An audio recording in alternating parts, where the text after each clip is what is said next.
Jilidawi magala Dreddawa qindeessa foorami magala Dreddawa obbo Andu'aalem Biiftuun dursamu daawwannaa hojii magala Adaamaatti gaggeesse. Jilidawi magala Dreddawa kan simatan afyaa'ii mana maree magala Adaamaa aadde Immabet Jibbaa hojiilee misoomaa bulchiinsa gaarii fi nageenya magaalichaan hojjetaman keessumaa raawwii afyaa'ii mana maree magala Adaamaa kan daawwatan ta'uu ibsuun daawwannichaan wal jijjiirraan muuxannoo taasifamu kaasan. Muuxannoo hojii misoomaa irratti hojjetame manni maree hordoffiif to'annoo taasisa waan ta'eef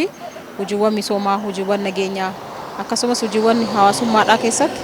gaheen mana mareedhaa maal fakkaata manneen maree keenya hojiiwwan sadarkaa wal fakkaataa labsiidhaan taa'amiif qaba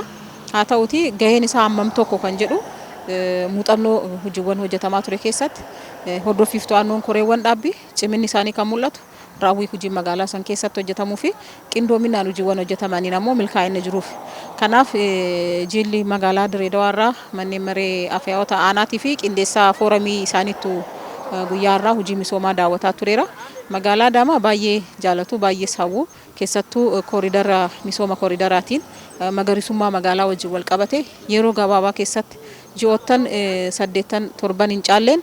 hammam magaalaan kun sadarkaa kanatti guddatee waan jedhu jijjiirama magaalaan Adaamaa gama hundaan taasisaa jirtutti keessummoonni gammaduu kan dubbatan aadde Immabet muuxannoo hojii gaggaarii magaalaa Adaamaa irraa qooddachuu isaanii himan. Manneen maree magaalaa Dirreedawaa keessa jiru dhufnee asitti waan laalle kan baay'eetti gammannee jira baguma dhufnee magaalaa keenya hojiiwwan gurguddaas argine halkaniinis ammoo kooriidarii daawwachuu qabna keessattuu magaalaa Adaamaa kan ammoo guyyaa gabaabaa keessatti kan eebbifame bakkeewwan uummata haaratti baafatamu kun naannoo kanatti hojjetamuu isaa qindeessaa fooramii magaalaa Dirreedawaa obbo Andu'aalem Biiftuun daawwannaa hojii taasisanitti gammaduu dubbachuun magaalaan Adaamaa magaalaa muuxannoon irraa fudhatamu magaalaa jijjiirama guddaa keessa jirtuun dubbatan. መጀመሪያ ከማመስገን ብንጀምር የተሻለ ይሆናል ምክንያቱም አንዳንድ ጥሩ ተሞክሮች የክቡር ጠቅላይ ሚኒስትራችን ዶክተር አብይ አህመድ ኢኒሺዬቲቭ ነው ብዙ ጅማሩ ስራዎች አሉ ካየናቸው ግን እዚህ አዳማ ላይ ያስደነቁ ነገሮች የበለጠ ህዝቡን የሚያሰባስብ ለውጡን የተቀላቀለ ያደገ ነገር አይተናል። ሚሴንሶኒ daawwannaa hojii osoo taasisan agarree dubbifne gama isaaniin magaalaan Adaamaa magaalaa saffisa guddaan jijjiirama agarsiisaa jirtuun dubbachuun daawwannichaan wal jijjiirraan muuxannoo taasifamu kaasan. Kalee dhufnee asii dhufnee limdiluutuuf dhufnee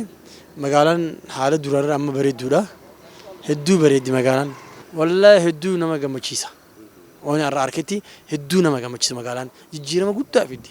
ገበሬው ከአካባቢው ከቀየው እንዳይፈናቀል በሚኖርበት ኤሪያ ላይ እንዲኖር ተብሎ የተሰራ ቤት እጅግ በጣም የኮራንበት የተደሰትንበት ከምንም በላይ እኔ እንጃ ቃላት የለኝም ያንን ለመግለጽ ምክንያቱም አንደኛ የቤቱ ስታንዳርድ ሁለተኛ ኪችኖች አሉ ሽንት ቤቶች አሉ እንደ ከተማ ቤት ሳሎን ኤቭሪቲንግ የተሟላበት ቤቶች ስለሆኑ